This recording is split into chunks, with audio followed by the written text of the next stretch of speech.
Hello everybody and welcome to the Soccer Showdown. My name is Giovanni Cozzolino.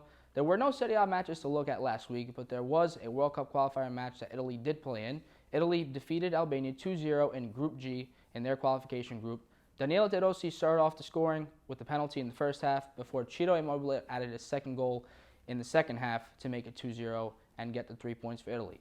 Italy did look good. They dominated possession for the most part, kept Albania to one shot on goal and just a couple corners the whole game. Transitioning from international play to league play in the Serie A, there's one huge game that you guys can look forward to this upcoming weekend.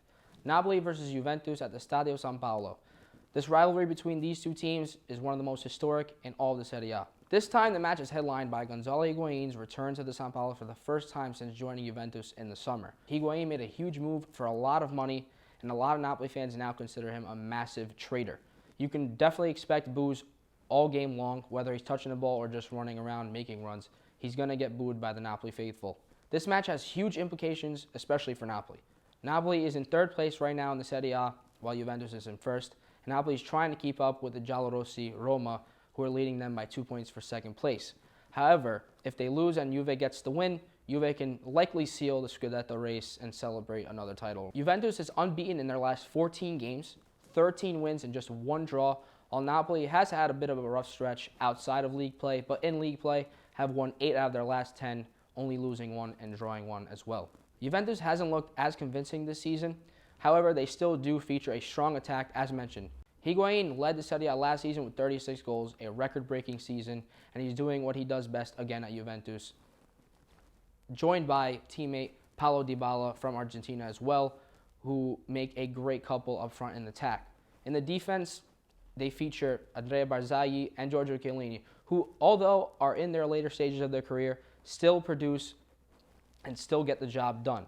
Juventus has only allowed 19 goals in the Serie A this season and have the highest goal differential, thanks to their great defense. Napoli, on the other hand, has invested in the midfield with younger players such as Diawara and Zielinski, and their attack is still producing. They do have the most goals in the Serie A this season. Mertens has scored a lot of goals this season in place of Milik, who's been back from ACL injury but hasn't got much playing time. And he's joined by Lorenzo Insigne and captain Marek Hamsik, who have been also contributing to the goal scoring.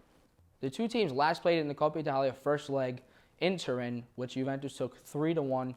There was 2 penalties during the game, which Dybala was able to convert.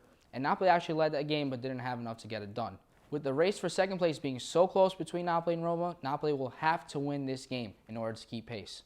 Higuain was the man to score the game-winning goal earlier this season when the teams met in Turin for their first Serie A matchup. The game was 1-1 before Higuain came in and scored the game-winning goal to take all 3 points for Juventus instead of just a draw.